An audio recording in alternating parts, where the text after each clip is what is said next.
அஸ்ஸலாமு அலைக்கும். ரமலான் மாதத்தின் கடைசி 10 நாட்கள் முஸ்லிம்களின் வாழ்க்கையில் மிகவும் முக்கியமான நாட்கள். இந்த நாட்களில் நபி அவர்கள் ஒரு முக்கியமான சுன்னாவை தொடர்ந்து செய்தார்கள். அதுதான் இத்திகாஃப். இஸ்லாத்தில் இஃப்திகாஃப் என்றால் என்ன? ஏன் இஃப்திகாஃப் இருக்க வேண்டும்? எப்படி இஃப்திகாஃப் இருக்க வேண்டும்? இவை அனைத்தையும் குர்ஆன் மற்றும் ஹதீஸ் ஆதாரங்களுடன் இந்த வீடியோவில் தெரிந்து கொள்ளலாம். முதலில் இஃப்திகாஃப் என்றால் என்ன? இஃப்திகாஃப் என்ற அரபி சொல்லுக்கு தங்கி இருப்பது என்று பொருள்.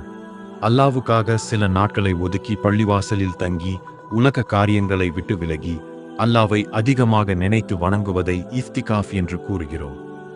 அடுத்து ஹதீஸ் ஆதாரம் ஆயிஷா ரலி அவர்கள் அறிவித்தார்கள். நபி அவர்கள் இறக்கும் வரை ரமலானின் கடைசி 10 நாட்களில் இஃப்திகாஃப் இருந்தார்கள். அவர்களுக்கு பின்னர் அவர்களுடைய மனைவிகளும் இஃப்திகாஃப் இருந்தனர். சஹீஃப் முஸ்லிம் 2182. இதனால் இஃப்திகாஃப் என்பது வலியுறுத்தப்பட்ட சுன்னா என்பதை நாம் புரிந்து கொள்ளலாம்.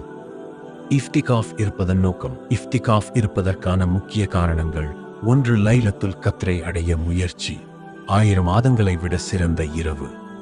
2. உலக வாழ்க்கையிலிருந்து விலகி அல்லாவை நெருங்குதல். 3. இதயத்தை சுத்தப்படுத்துதல். 4. முழுமையாக வணக்கங்களில் ஈடுபடுதல். எங்கு இதிகாஃப் இருக்க வேண்டும்? இதிகாஃப் கட்டாயம் பள்ளிவாசலில் தான் இருக்க வேண்டும். அல்லாஹ் குர்ஆனில் கூறுகிறான், நீங்கள் பள்ளிவாசலில் இஃப்திகாஃப் இருக்கும் போது உங்கள் மனைவியருடன் கூடாதீர்கள். எப்போது இஃப்திகாஃப்? ரமலான் மாதத்தின் கடைசி 10 நாட்கள் இஃப்திகாஃப் இருப்பது மிகச் சிறந்தது. நபி அவர்கள் ஒவ்வொரு வருடமும் கடைசி 10 நாட்கள் இஃப்திகாஃப் இருந்தார்கள். பெண்களுக்கும் இஃப்திகாஃப் சுன்னாதான்.